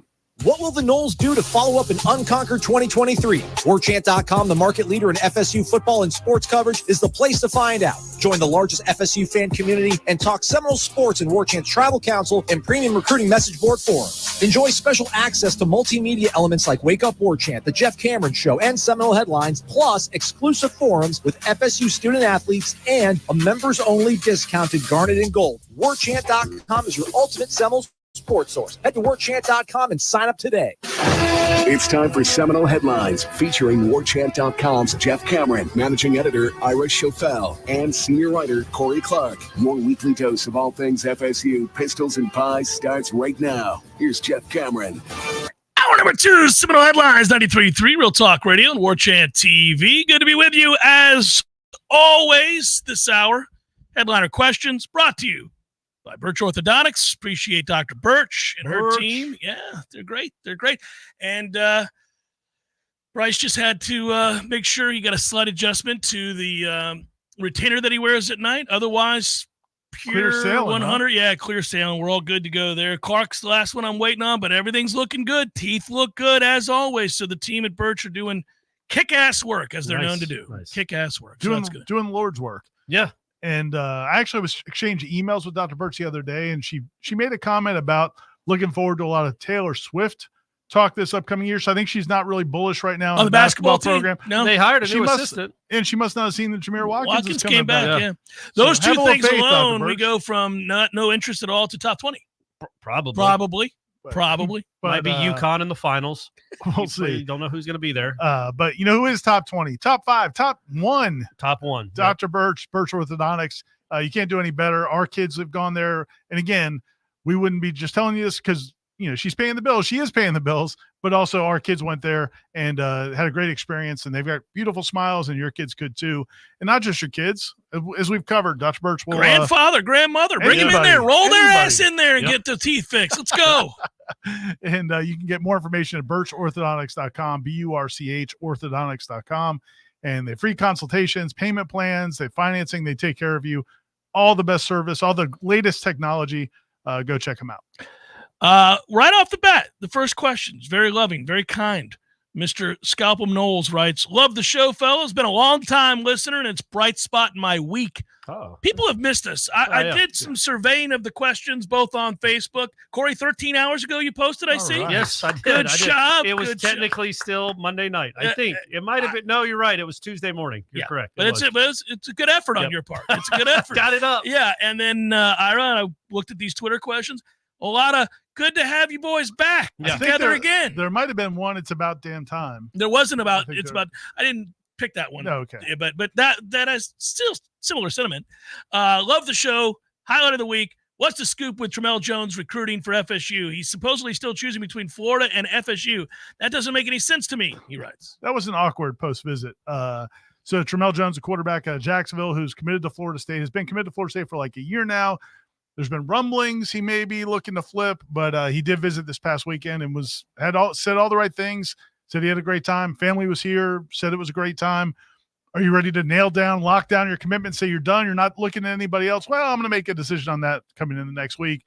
So did you recruit any other kids while they were here? And he's like, oh, yeah, I was recruiting everybody to Florida State while they were here. So I understand the question. There's a little conflicting messages a little bit. Not ready to say we've locked it down, but I was recruiting other guys to Florida State. It sounds like from talking to Michael and Matt, they feel like he's going to stick with Florida State, but he hasn't come out and said that yet. So we'll have to see. I never trust anything anymore. That ship has sailed. I don't care how often somebody says they're committed to Florida State. Doesn't mean that they're coming. Doesn't mean that they're leaving. I just don't trust anybody. Well, and this whole thing is screwed up this year. Also, you can get him next year. Even if he does commit to Florida, you can just go get him after his freshman year. And if you thought recruiting was weird before, bad, the whole system was bad the last several years, this year, because they've moved the signing date up to basically, it's like right around the time of the championship games. Everybody's taking their official visits now in the summer. That's why they're having all these official visits, because the recruiting is going to end in early December, the early signing period. So, I mean, all these kids are committing now. Like all these commitments are going to happen in the summer, but then you have the whole fall, and you have coaches getting fired, coaches taking other jobs. Yes, schools having better years than you thought, worse years than you thought. So yeah, man, the flipping in the fall is going to be out. It feels like the flippity-do is omnipresent with the system set up the way that it is. I don't ever trust. I could have a guy, I don't know, adorned in garnet and gold year-round on his Twitter feed. Who knows? That doesn't mean anything. It does, I mean, I'd like it. Now, I get you still want them to say it. You want them to build momentum, obviously. But I don't trust it until the final day when they say yes and they're in and they sign, because you never really know. Those other schools aren't going to stop recruiting them. Yeah, Mark Perez in the chat sums up pretty accurate. It seems like, at least just from my perspective, seems like him and Vernell Brown, Trell Jones and Vernell Brown are very good friends, receiver, quarterback. They're probably going to go to the same school. Vernell's dad played at Florida. Tremel's a Florida State commit. It feels like one of them is going to win the other one over to the other school, and we just have to see how it's going to play out. In that sense, it's good that the season's going to play out. Well, exactly. So no matter what happens. Yeah. Let the season play out. You like see your if chances. It sways anybody or not. Yeah, it's tough times. Do you think ESPN has factored, writes HC Noles, the fact that game day will start at 2 o'clock local time in Ireland as opposed to the standard 9 a.m. Eastern Standard Time when they're on in the U.S.? That's a lot of extra time for people to drink Guinness. I've said this all along, man. That's true. It's they'll probably be in the stadium though, like we've talked about. I can't imagine they're going to be down in downtown Dublin. I'm hearing that they're in Dublin Center. Oh, it's going to be awesome. Oh boy. Well, hey, man. Now that could change. There are people. I can tell you this. There are people trying to explain to them that that's not a good idea. Yeah. But as of right now, their plan is to be in Dublin Center. I'm here for it. I think it's a great idea. You should definitely do it. But we don't promote, just like we don't promote violence with meat managers. We don't want you getting violent at the Publixes, demanding registers. We don't want any of that. But yeah, if that's their choice they're willing to make, then okay, man. I mean, they're in the belly of the beast. Good luck. Certainly the chants will be interesting. Let's just put it that way. Yeah. The chants in the background as they're on the stage will be. Yeah, it's a tough one to try to be professional, continue to talk over. I can only imagine. You think McAfee wears like a tank top because it gets cold over there, doesn't it? Didn't y'all say it gets kind of cold? I don't know that it'll be able to wear it. It won't be cold. It'll be like in the 60s. It could be chilly. That's not tank top weather. That's not McAfee. Big tough guy. Well, that's a big tough punter. R.A. writes, gentlemen, when Corey writes a book about FSU sports injustices, where will you rank the check swing? It's a good question. Was this FSU sports injustices? Yes. Yeah. It's behind the snub, obviously. It's probably behind. You think it's behind the snub? The Lane Finner catch in whenever that was, 64. Yeah. The ejection for Nigel Bradham. Yeah. Well, that was a pretty couple mediocre football teams Wake playing Forest, that day. Just scooting the ball up. Again, though, that wasn't a great season. Ira, you could make the argument that cost Florida State a national championship in baseball. They win that game. Yeah. What about the Alexander Johnson getting tossed? Ooh, that's a good one. That's a really good good one. Yeah, that's a good one. I will say this about that check swing because I was the 2000 season being canceled when they men's basketball team might have won. 2020, yeah, the 2020 season. Yeah, and that was an injustice. Thanks a lot, Fauci. Anyway, so what I was going to say is that when it comes to that check swing, I didn't see it in real time. I was watching. I was at a Braves game. It was my birthday. I didn't see the swing. I saw the Twitter reaction. And yes, when you freeze it, his bat is well above his hip. It's past the plate. It's in the field of play. That's a swing. My man's got really strong wrists, though, because he bounced it back real quick. He did. Real quick. That's why he's going to be an early round pick in Major League Baseball. But that was Link's part. Link's point was accurate. That it's you just could review that. Well, no, but also it's too hard now. The bats are so quick. These guys are so strong. Yeah. You can't just because when I saw it in real time, I'm like, oh, he checked. He held. Because I've always been of the opinion, if you don't break your wrists, it's not a swing. Right. You can be way out in front of the plate. But that doesn't matter. He was in the field of play. And the rule says if it goes by your front hip, it's a swing. The argument I'll make is and I thought it was a swing, but I understand why that third base umpire doesn't want to end the game that way. Oh, I mean, sure. If we're watching two teams we don't care about, we're saying don't call that. Do you think if it's we are? But I also thought Houston Street, his argument on Twitter was pretty smart also. And he's coming from a pitcher standpoint. Yeah. But it's like, man, if you're putting your bat in a place where if my ball hits it, it's a fair ball. Then that's a swing. Yeah. You're and protecting also, the plate. I do think if it had been a right-handed hitter that had done it, and the first base umpire was by the Florida State dugout, that might change the tenor of that might change the call too. I think it's a tough call by that Tennessee dugout. It's a really tough call in that moment. You don't want to end on a check swing. You don't want to end the it's game on a check obvious. swing. It's hard. It was 50-50 in the moment to that umpire. Obviously, in a still shot, the guy might as well have just swung. It hit his back with the bat. So is it third behind Lane Fenner, the snub and Lane Fenner? Yeah. No, it's further down. It's not. It wasn't like because it was the stage. The stage and the game is over. The game is over, and you've beaten the best team in the field to open the college It's not the World most Series. Egregious worst call. No, but because the of magnitude the of it that you have your chances of winning the College World Series at that point if you win that game. I think are probably 33%. They went after that game. If you win it, they went down to 1%. I believe that if we sat and put together a list together, Corey, how many games have we watched Florida State football where if a call goes the right way against Miami, they're going to win that game, and you're going to play for the national title? Yeah. But this was like it was just it's a tough one. It's a toughie. But it's just like it was the magnitude of it. It wasn't a Saturday in March. It had been to the national champion. The last thing I'll say, I'm not a huge proponent of, and I wrote the story what Link had to say about it. I'm not a huge proponent of reviewing check swings. I mean, I feel like we'll be there all day. I mean, how many check swings are there in a game? I mean, I'm not pushing for that. What are the rules on reviewing anyway? I still don't know. I've asked Link, and I asked Link after a game, and he doesn't even really know. They're not real sure. Ira, what was the sentiment? More importantly, you were there. I was not. Either was Corey. What was the sentiment in the box? Everybody felt like Florida State got screwed. Really? Yeah. So the fans in the stands, not mostly, nonpartisan. No, I'm saying mostly media people. I was talking about. Yeah. Okay, I'm just kind of curious. Non-FSU people. Because I always factor that in. I'm biased, so I was just kind of curious. Like, I wonder what they thought out there.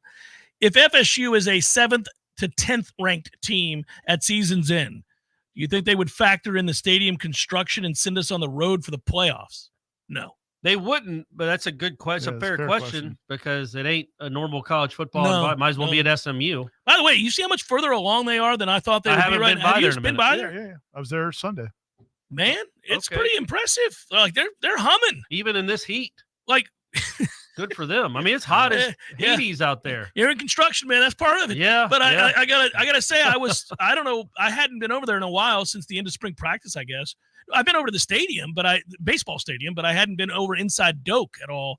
So seeing the inside of Doak just the other day, we brought up the camera in here during the show. I was, damn, they look like they're nearly complete. It's flying. Yeah, how far do they think they're going to be down the road with this thing when kickoff happens? Well, I mean, for this season, it's still going to be I know they have a lot of stuff to do. Seats on that side, but no, they're doing really well. In fact, I went to the beam signing ceremony on Sunday. Exciting. Where a lot of the donors were there. What was that? There's a lot of the donors. Basically, James B was there. If you've already bought seats, if you committed to buying seats on that side of the stadium in the new sections, you were invited to come sign a beam, like a big, huge metal beam that was put into the stadium, and they let everybody sign it. So you're part of the stadium. Oh, okay. I thought it said it had something to do with Bowden. It didn't. No. Bobby Bowden. Yeah. Bobby Bowden. He passed. He did, yeah. Not Jeff.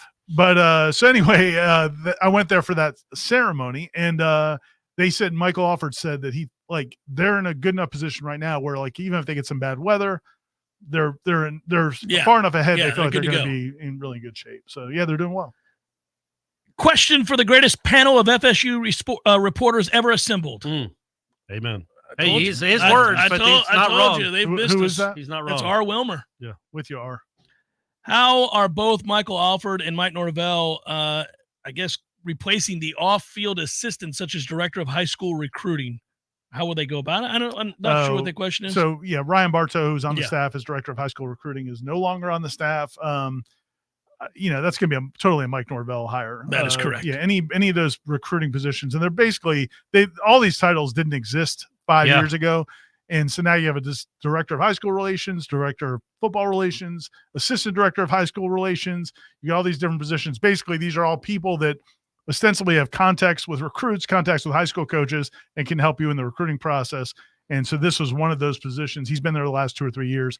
He's no longer with the program. Mike Norvell probably already knows who he's going to hire for that position. So that's how I would have answered it. It's not a big good job. Not a big well done. That's it. Change for Florida State. But great way to start your question though. It was good. It ensured it would get read. Yes, correct. Ghost Pepper Nate writes, can we ask nicely to borrow the ACC buyout money from Scotty Barnes? Yeah, good for him, huh? 5 for $270, is that right? Is that what he's getting? Something like that, yeah. Be nice to $54 million a year. Fun to sign that one. Yeah. Like, this is the part where I sign to get my 200 and roll into your checking account. And if with another comma. If I'm CY, who I think was the primary recruiter, I think you're like, that's part of my presentation back to Florida State. Like when the job comes open, hey, I can bring Scotty Barnes as my NIL consultant. I was going to say, I thought he's going to take credit for getting Scotty Barnes that money. Everybody out there listening to this, I hope everybody out there listening to this has gotten a raise in their lifetime. And if you've gotten a raise in your lifetime and you have automatic deposit, right, direct deposit from your employer, there's nothing better that first bi-weekly check that comes in that's a little bit more than the previous one. We're like, oh, I used to only get $100. Now I get $150. This is awesome. Now imagine Scotty Barnes gets the notice on the phone. You think there's been a deposit. Oh, wow. You drive off the road. A little bit of a step up. Yeah. I mean, he already probably has it. It's probably pretty sweet to look at his checking account already. I'm sure, but it's really sweet when that happens. And I'm sure there's like a signing bonus of 50 or 60 million with a contract. Like, can you imagine? Yeah, but the tax hit. No, that's true, especially in Canada. Yeah. The one thing I'd say, what's really amazing about that, and it would be insane money, like impossible for any of us to understand, but hearing the stories of what Scotty Barnes came from as a youth, I mean, to have $5 million has got to be like impossible for him to even comprehend. This is just incredible. It's incredible. But he's always, I mean, he was really very cool kid when he was at Florida State. Yep. Definitely everybody I know that knows him is really happy for him. Trailer Swift is a man after my own heart here. He asked Corey specifically, were you more saddened to see Florida State lose in Omaha or that Caglione didn't get to play in the finals? I'm telling you, man, played, sir. It is very good. Well played, sir. That dude, I stop. I'm helping you. No. I'm not going to say he's the greatest player you've ever seen. He is incredible. I can't believe how hard he hits the ball consistently. That's all I'm saying about him. I know he's not going to be a major league pitcher. He barrels everything. Yes, he's good. It's crazy. There's going to be like 3 guys taken ahead of him, at least. I'm surprised that I keep seeing that the Oregon State shortstop is projected to go ahead of him. What are they watching? Like I don't get. I'm a baseball guy, and I'm looking at those, and I'm like, what are we doing? What's Caglione's like basement? Like, what's the here's the problem with hitters. Here's the problem with hitters, and we see this all the time, man. If you give me a can't miss pitcher like Skeens, sure, okay, no, I'm talking about any of these guys that throw 102 and throw 4 pitches for strikes. It's very rare, right, where you get that kind of a rating. If you have that, or you have a center fielder and he's has all the tools and is dominant, I'm always taking the pitcher. Always taking the pitcher. There are tons of guys who mash. That kid from Georgia who was incredible, There's no guarantees that he's even a That's plus my point. hitter in the majors. He's not being. They aren't pitchers being drafted ahead of him. It's the Oregon State kid. It's the Georgia kid. Which it's is somebody really else. weird. I would. It's like because nuts. Caglione's like floor is he's going to hit 260 with 25 bombs in the major leagues. Probably. I mean, that's his floor. We think his ceiling is he's the white Ohtani. He's the American. Sorry, I didn't mean to be racing to it. He's the American Somehow, Shohei. Yeah. I don't even know where that came from and why. It's just like that's his pent ceiling. up frustrations that Ohtani's. Seminole Headlines 93.3 Real Talk Radio Warchant TV continues in a moment.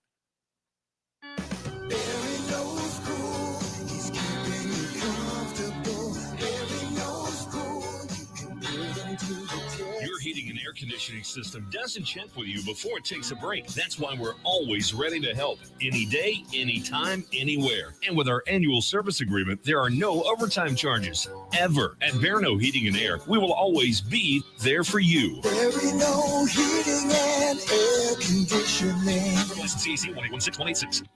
Tallahassee's 30-year-old Funny Paper and American Legion Post 13 have joined forces to become Major Morale. The new magazine has 4 more pages of post activities and military information that you probably never knew. But don't worry, it's still as politically correct and newsworthy as always. Okay, it's the same funny stuff, but it's still only available at the sponsors' locations like Keith Lawson Services, Tallahassee Automobile Museum, ABC Flooring, or Krispy Kreme Donuts. The country's best donut place has great different monthly specialty donuts like Ghirardelli, Oreo, Chips Ahoy, and too many more to mention. Sign up online at KrispyKreme.com for exclusive email discounts or download the app that lets you pile up rewards every time you order ahead. Krispy Kreme, America's favorite donut. You probably already know that Pinch a Penny Pools and Spas is your one-stop destination for all pool maintenance needs, offering everything you need from chemicals, cleaners, vacuums, nets, and more. But that's not all. Pinch a Penny also carries a huge selection of premium hot springs hot tubs paired with easy financing options, making these luxury hot tubs affordable for everyone. And if you have an older hot tub and you're worried about the hassle of removing it, worry no more. Pinch a Penny will not only remove and haul away your old hot tub, but also offer a trade-in value for a credit towards your new one. So why wait? Visit Pinch a Penny's 12,000 square foot showroom today on Greer Road and discover how effortless and affordable owning a fantastic hot tub can be. Find out more at TallahasseeHotSpring.com. That's TallahasseeHotSpring.com. Hi, I'm Henry Winkler. My eyes are very important to me. My eyes connect me with everything I love. I loved my late father-in-law dearly. He always lit up a room, but his vision dimmed with age. He had age-related macular degeneration, or AMD. And since partnering with Apellis, I've learned there's an advanced form of dry AMD called geographic atrophy, or GA. His struggle with vision loss made me want to help others know about GA's warning signs. For some, colors appear dull or washed out. For others, hazy or blurred vision make it hard to see details, like fine print on price tags. Many have trouble seeing in the dark, making driving at night difficult. GA gets worse over time and cannot be reversed.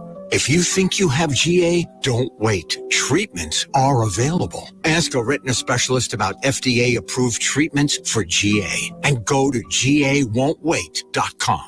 Life is stressful. Dinner shouldn't be. That motto is why Register Sausage has been doing business in the Florida Panhandle and Lower Alabama for over 75 years. A proud sponsor of Seminole Headlines, Register Sausage always provides the best Southern smoked sausage to over 140 grocery stores and restaurants throughout the Southeast. Headliners have discovered the Register's difference. You can too. To find a store that carries Registers near you or to buy directly, head to registermeats.com. That's registermeats.com. Register Sausage. Yay, sausage! Seminole Headlines returns now. Head to YouTube and search for Warchant TV today to catch the show live or on demand. Now, here's Jeff Cameron, Ira Schofel, and Corey Clark. Is the NIL situation, writes Donald, with the baseball program good enough to keep some of the fringe guys from go into the draft. Obviously, Tibbs and Smith are gone. Guys like Ferrer, Dingus will be drafted but aren't projected super high. Could they be enticed to come back for another year? I wouldn't think with Ferrer because he's a junior. He's already – what else can he do? He's been here 3 years. He's not going to have a better year than he just had. I would think Dingus because he could prove he could play a position because you lose a little bit of draftability when you don't play anywhere. Now, he came in as a catcher. He had the horrible disease last year, which robbed him of the ability to keep practicing catcher. He lost a lot of weight. So maybe a real offseason in a college baseball program, finding a position, whether it's catcher, left field. I mean, he's a pretty good athlete. I think that would make him more draftable for the next year, and could make him some money. That, to me, would make sense. Ferrer, I don't know what you could offer him to keep him from – I mean, he's a fourth-ish round pick. I don't know that you can offer him that kind of NIL money. No, he should likely take it on down the road. Yeah. I'm not saying that in a mean way. Yeah. No, anybody, when you lose leverage – I think James Ramsey's the one guy that defied logic. It was like, I'm coming back anywhere. I don't care. And he got paid. He had a huge, incredible year and still got drafted high and huge signing bonus. But, yeah, I mean, he's a possibility. They do have NIL money. I mean, there is a support there for Florida State baseball in that program, but it's also, sometimes it's not about just even matching the dollars because it's about, sometimes guys want to get going on their pro career. So it's, I don't think it's a problem, but I also don't know that they're going to be able to bring everybody back that they want to bring back. No. And I think down the line, you're going to have to continue to grow that pot and figure out ways to compete, because you're never going to be able to match what a lot of those schools in the SEC are doing from an NIL LSU. Yeah, you're not going out and winning those big NIL battles. No, you're not winning those. You could match you could probably match the Orioles' 6th round offer, though, probably, or 8th round offer.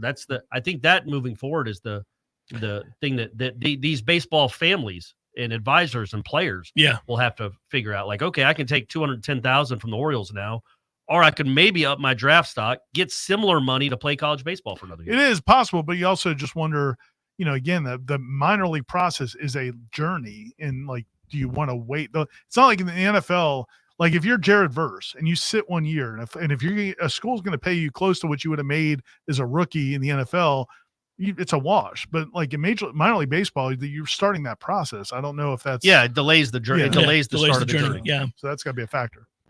So Jarrett, I'm not going to give out the name of the guy that you're adding here in your question, and I'll preface it only because I want to talk about this for a second.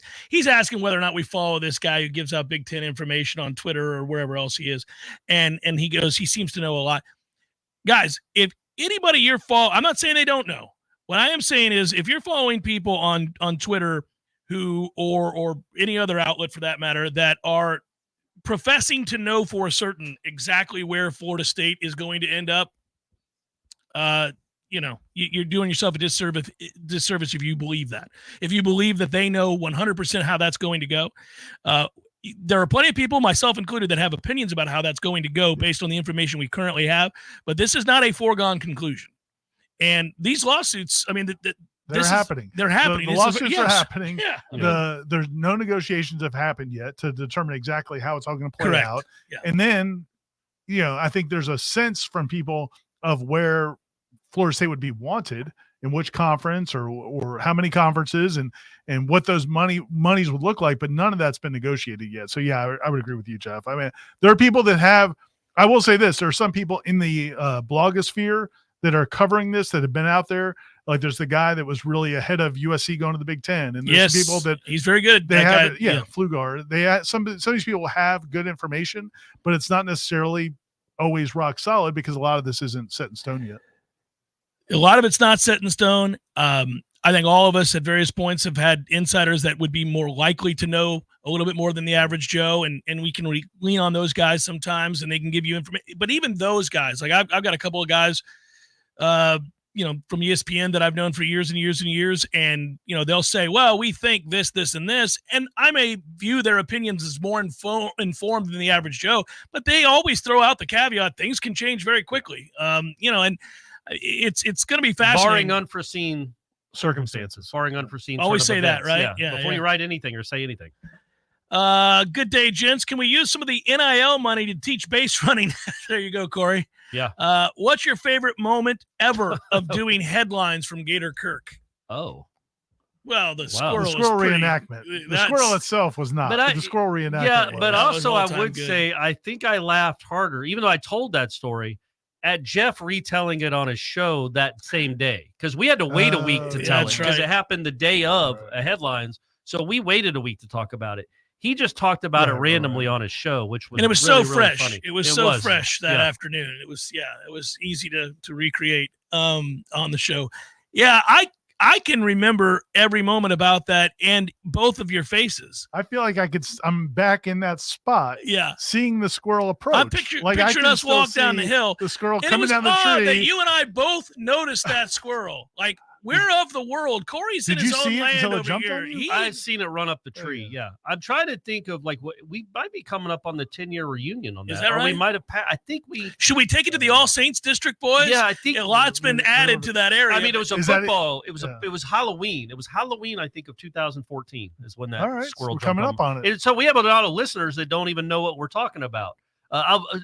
Short version, very short version. A squirrel jumped on my leg and scared Ira to death. And Corey hopped around in a circle yelling, "Get it off! Get it off! Get it off me! Yeah, Get it off!" Yeah, I did do that. Well, I stood in shock and watched Ira run a 4.40 back towards the house. Unfortunately, I ran in the wrong direction. We were going to a restaurant. Yes, that's way, no longer there, by the way. Way. Once again, everything has changed over there. Yeah. We used to frequently get done with the show, walk down the hill, have a little bite to eat. Have a little bite to eat together. It was joyous. I think the real bonding happened back then. The real now bonding. We take our 3 separate limousines back to our house. Corey doesn't let anybody look at We're him. all represented by various agencies. We don't have the same. Yeah, but we were united at that time. That squirrel. Although not united enough to help Corey with the squirrel. No, I was on my own. Luckily, the squirrel just hopped off for some reason. I think in terms of a moment during the show, I feel like. Well, we've had a few really there's been stellar. There's been some where we're screaming at each other. There's been some where we're laughing hysterically and can't speak. I feel like the old days before we did it live sometimes were better because we could bleep it out. We knew we could bleep it out. Yeah, we could say whatever. So we pushed the envelope. There was some pushing of the envelope back then. Yeah. And when we get mad at each other, somebody would just drop an F-bomb on the other one, knowing let's gonna get it edited out. Like, what the F are you talking about? T-Lang will take care of us. Yeah. Okay, do you guys think Tom just put in the chat way too many edits. Way too many edits, yeah. Brad writes, do you guys think the current NIL/portal situation and the difficulties it causes G5 programs and roster building and retention will cause aspiring head coaches on our staff to hold out for a Power 4 job instead of taking any of those G5 opportunities? That's a thorough question. That's something I hadn't thought about. That's a really good point and a really good question because they're all farm systems. You think about Atkins. I think Atkins is the guy. Adam Fuller too, but Atkins is a guy that you think, okay, in a couple of years he might be, or a year, I don't know, would be coaching like at Akron. And or Ball State or wherever. Or Urban started at Ball State, maybe I can't remember. But you start at Ball State, and it's like, okay, what are you building there? Right. You as soon as you get anybody that's any good at all. Peace. You have so it's always hard to win it like a Ball State, but you can, you develop guys just to be a feeder for the Big Ten. So this has been going on from baseball for a long time, and now they have their own issues with this, right? Because guys have been plucking from junior colleges and the good players from smaller schools to the bigger schools forever. Has Florida State landed the Georgia Tech center fielder yet? The Burris kid? Not that I've seen. Okay, Ramsey needs to go ahead and take care of that. Yeah. As far as what's going to happen with those G5 schools is they need all of this to be expedited.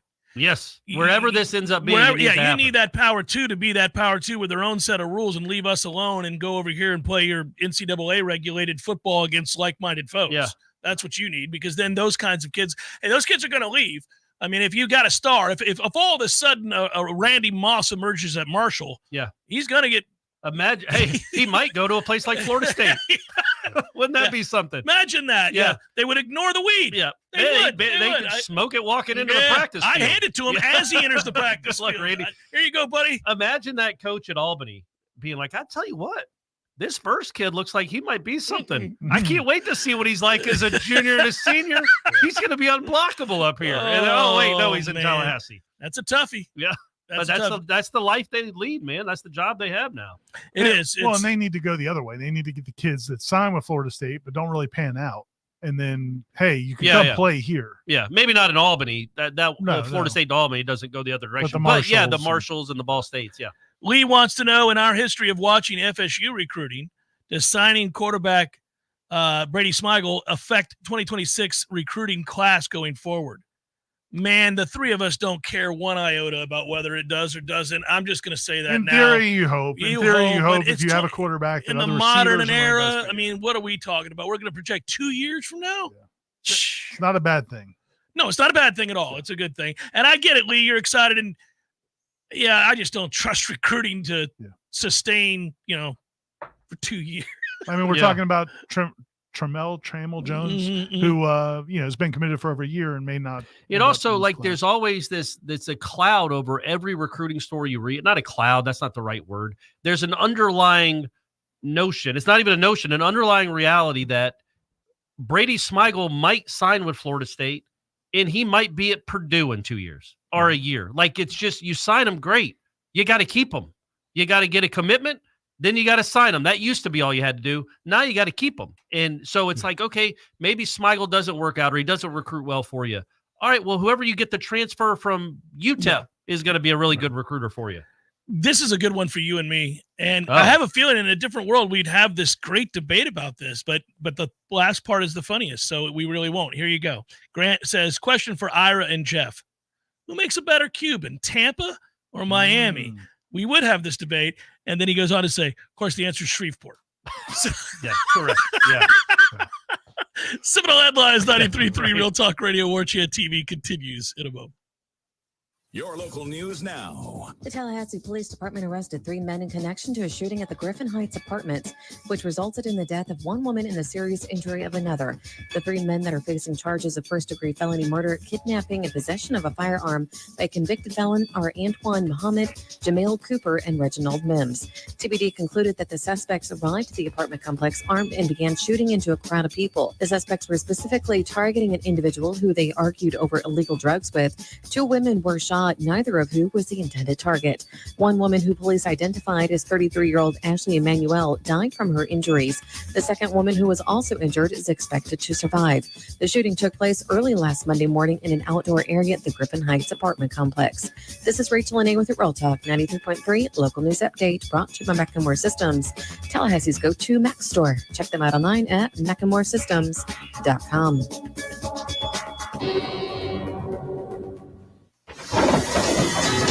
This is meteorologist Paul Trombley with your Real Talk 93.3 weather update.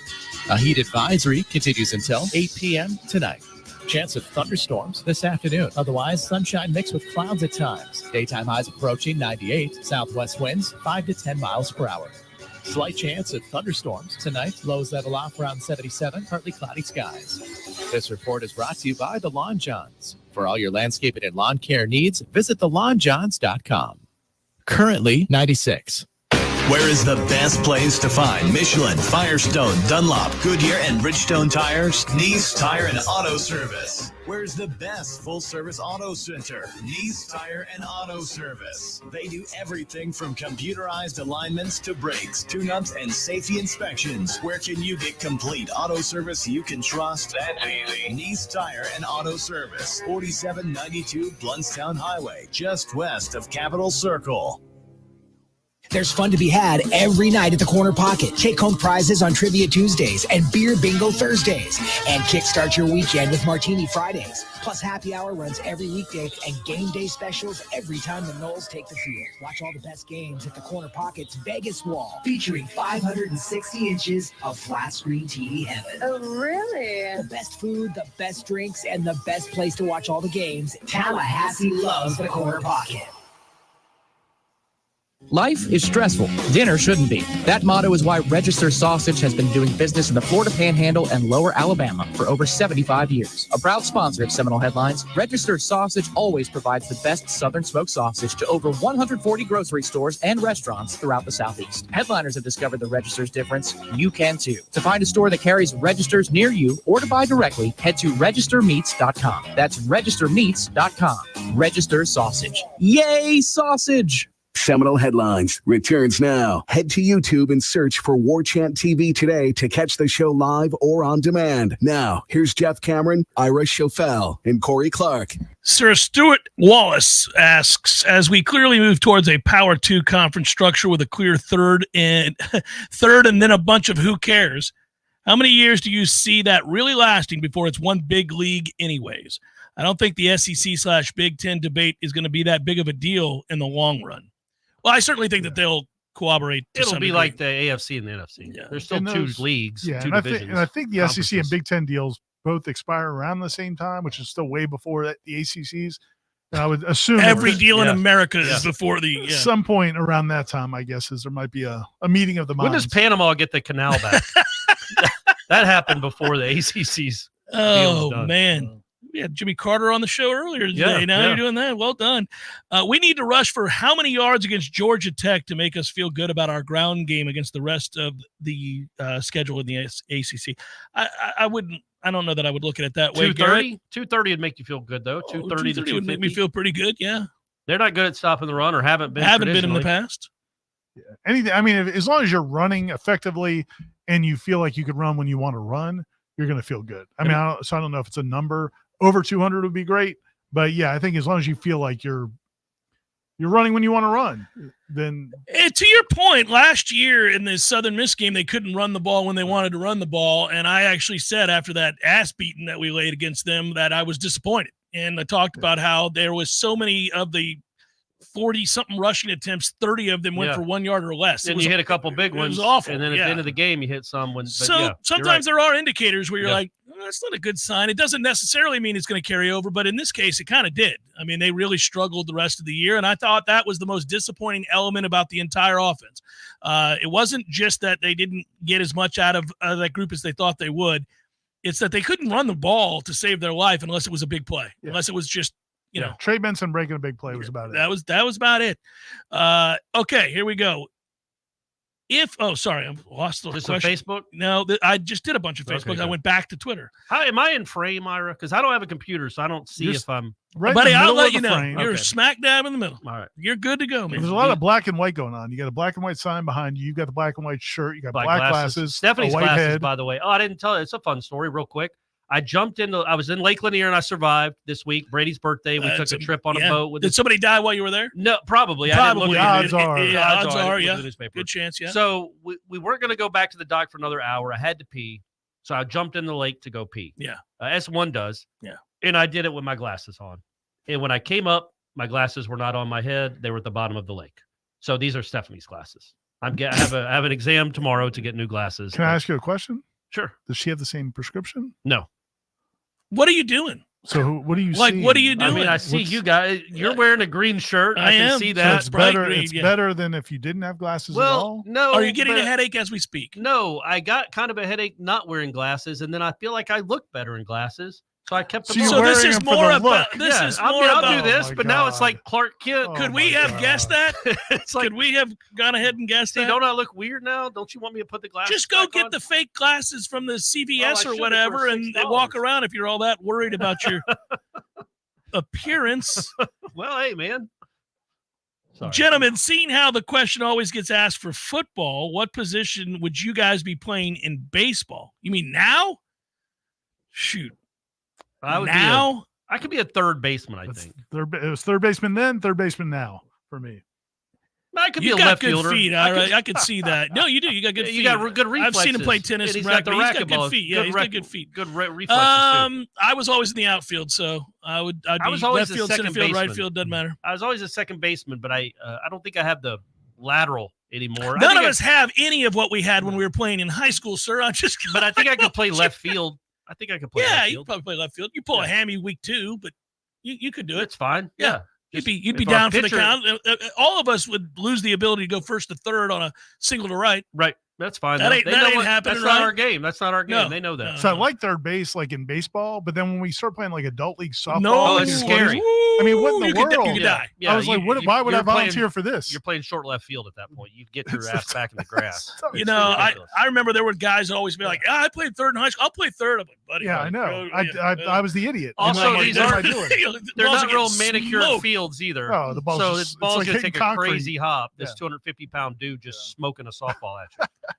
Marlon wants to know, good day, gents. I have a rare opportunity to drive up with my Candy Canes friends to the swamp for their game. I'm wearing garnet and gold, of course. Marlon, don't do that. There's no point doing that. Yeah, I get mad when if Florida State's playing Florida and then I see a Miami fan walking around. I'm like, what are you doing, pal? Get the hell up out of here. But anyhow, Marlon, but for our purposes, who do I want to win? It's a tough call. I don't know. I want and root. These are all strong words. Somebody has to. Do you want Napier to be the coach in 2025 or not? Because he's not going to be the coach if they lose to Miami. I think you want Florida to win just because I think there's a better chance of Miami being good going south if they lose that game. Because the expectations are so high. And I think they're going to be a threat this year. I mean, I think they're going to be downright pretty good. Yeah. And they could end up, if everything's going well for them, they could end up being favored in that game against Florida State. So I think you like to see you're much more concerned about them as a threat than Florida. So I think you want bad things to happen to them. Okay. Fair. That's my theory. You can't really lose though. You can't really lose. You don't really win either. Yeah. Joel made me laugh because I could stop the question at the very first part of it, but then I should, in fairness to him, read the whole thing. But he writes, is it wrong to hope Aaron Rodgers gets hurt? No, it's not wrong. All of us would agree that's a great thing. But he went on to say so that JT can play. There was another reason. It wasn't just shot at Aaron Rodgers. Yeah. But even if Aaron Rodgers gets hurt, Jordan Travis isn't playing. Who's their number 2 QB? It's not Tyrod Taylor. Oh, they have Tyrod Taylor. Yeah, it's not Jordan Travis. Man, remember him in the ACC championship game? I do. 14 years ago. Ridiculous. Who's the bigger bust, Willie Taggart or Jim Phillips? Oh boy! I mean, you're gonna go with Jimbo. I mean, in terms of what was expected. Oh, Jim Phillips. He said Jim Phillips or Willie Taggart. Oh, I thought Ira calls Jim Phillips Jimbo. I thought they were boys. He was like, that's my guy Jimbo. It's my guy Jimbo. Smack about my dog Jimbo. Yeah. Willie Taggart, because I mean, Jim Phillips got he had no. It's there's a tough nothing one. he could do. He could be better. That Big 12 commissioner's done a better job. He's done a better job. He's been aggressively pursuing. But he's also got schools that are willing to do that. Like I just think he wasn't dragging Wake Forest and NC State and some of those schools into whatever the Big 12's trying I just think he's been proactive in a way that Jim has not. Jim kind of just. But Willie Taggart got handed the keys to Florida State and was a complete disaster. I think the biggest he had a much better hand to work with.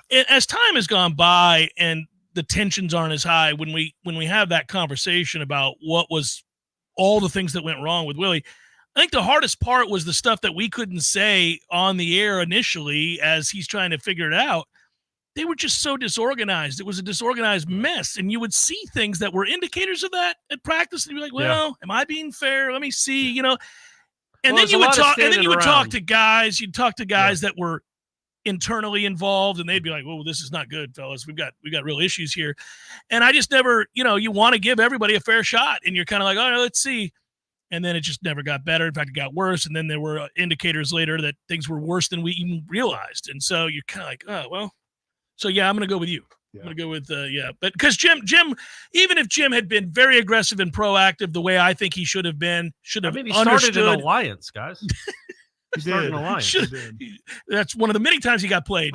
But I would like my man to have kind of realized that things weren't going to go as well as he thought they were just because he wanted everybody to live in the same gated community.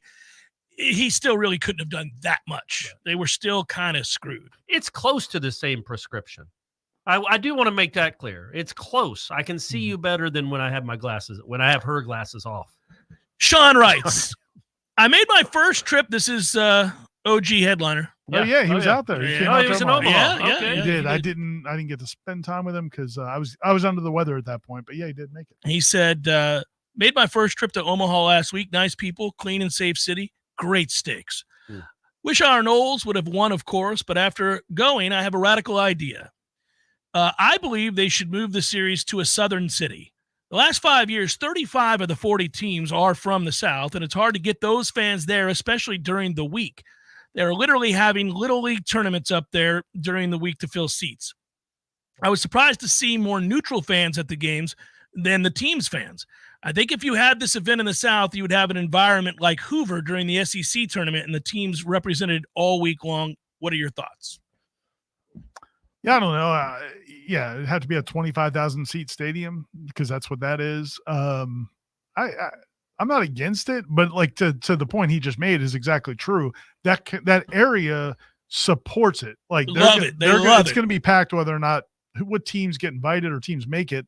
And it's but it is packed with a lot of maybe not interested people. Well, it's got kind of that Super Bowl college feel baseball like that. fans. No, for sure. But it's got it is because I do remember going out there and seeing all those travel ball teams. They make it like an event for them. Okay, we're gonna be in Omaha. We're going to the game tonight. Everybody be there. And so it isn't a lot of. It's Florida not like State half the fans Florida versus, fans have. Yeah, it's not like a fans bowl game. Yeah. Which it could be if it was. Were there a closer. ton of LSU fans there like usual? There were some, but I didn't see a ton. No. It's usually the I old think they weren't Rosenblatt. all that good this year. So No, they maybe weren't, but they still go. Like the Rosenblatt a ton. group, man, they were always amazing. You see them out there tailgating no matter what. Those will skip What city? Bertman days. What city would? You know what? Shreveport has a stadium. And great Cubans. Great Cubans.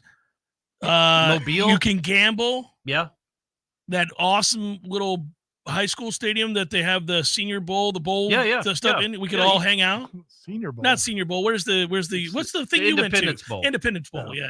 It's all the same. crap. Walk-ons, Poland Weed Eater Bowl. That's what it used to be. Poland Weed Eater, but it was. Oh, man. Well, FSU, right, Zach, have the best starting rotation in the country if healthy. Arnold, Leiter, Dorsey if he comes back, Whitaker if he comes back, that Crest kid from Jacksonville who was highly touted after his freshman All-American season, etc. Well, that's a lot of ifs. Yes, they should have, but you don't know about Dorsey. You don't know about Leiter. But yes, theoretically, they will have a very they're going to good have a strong staff. rotation. Yes. Yeah. I don't worry about their ability to pitch. Also, Sorry. do you even need a rotation anymore? Tennessee doesn't have a rotation. A&M really didn't have a rotation. You get yourself 4 arms and you sprinkle them out throughout a series. It's certainly not as important as it once was, but it is nice to have 3 nice to weekend have Arnold. guys. Yeah, it's nice to have some weekend guys, like guys that you could give 7. If they're right, they can go 7. I wonder if Tennessee, though. I know we don't like him as a coach at all. He's doesn't seem to be an awesome human being. Maybe college teams start doing what pro teams do. The trend going north. No, because pro teams do they have 5 starters. No, but pro teams will look at what the Rays do all the time. Yeah, they do it, yeah, but most teams still have the Braves still have 5 starters. But starters aren't that important. You need a guy. A&M's 2 best pitchers were their 2 relievers.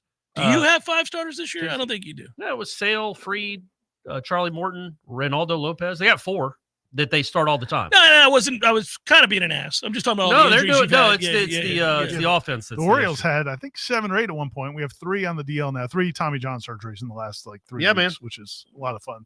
Baseball's. I'm telling you this: if Brady ended up being an awesome pitcher, which he isn't, but if he was one of these badass pitchers, I'd be like, okay, while he's in college, I don't want him pitching 8 innings on a Friday night. I'd rather him pitch 5 innings in a weekend, but they're going to be meaningful pitches, and they don't even have to start. I don't want him pitching 130 innings for you this year. And folks, this is what happens. This is how you're handcuffed when you get a kid with real upside. And I'm not dogging you. I'm saying everybody has an interest, and an arm is a tender thing that's going to break at some point. And everybody's kind of like, well, it'll break after he makes his millions. That's your the mentality. That's the whole idea. Right? Skeens is gonna probably. He's 6'6", 250. It just happens though. Yeah, man. It happens to all of them. Bautista's a huge. All I'm saying is when you compare some of the bigger guys, Roger Clemens had giant legs, rarely had arm problems. Nolan Ryan rarely had arm problems. There are freaks of nature that are just gigantic. Right. Most of the people end up having those tendon issues. Yes. Though Link talked about it in his post-game press conference at the end of the tournament. He made a comment about basically what we need to figure out. He talked a little bit about philosophically, but he also tied that into we have to figure it out in the sport how to prevent these arm injuries. And it made you wonder if that's kind of what his thinking is, even if it's just to help his team in the short term and also to help these players not rely on guys to. I got an idea. Pitch 120 pitches. Revolutionary. I just thought of it. Really, just thought of it. You know, in adult softball, if you're playing with all these big dudes, you're only allowed to hit one home run in inning. Yeah. You're only allowed to throw 1 pitch over 95 miles an hour in inning. If you throw a 97-mile-an-hour fastball, you're ejected. It's not ejected. Ira, then you got to start pitching again. You got to start spinning it. What do they call it? Like 1 homer and a foul or something like that, whatever those softball rules are. Yeah, that's a single. It's a single. You get 1 home run. After that, there's singles. Are there outs? If you went over the fence, it's an for out. a while, I was the biggest jerk on our City League softball team. I would always hit the first homer. just nobody else got so to? nobody else could. Yeah, I didn't. I'd be like, I'd be laughing as I rounded the bases. Is it the fastballs that are the problem though? I don't know. No, it's spin rates. They're trying to. It's all that. Yeah, it's all of it, right? I mean, they're chasing velocity. They chase the crazy spin rates. They have all this these numbers. But the thing is, you can hit 102 if it's straight. It's the ones that are exploding through the zone as they go. You know, I spin can. rate. they would not throw me a fastball. Say goodbye, boys. You did a great job today. See you next time. Ira's a warrior. Battle through that last segment. That's the shirt. Carried you through.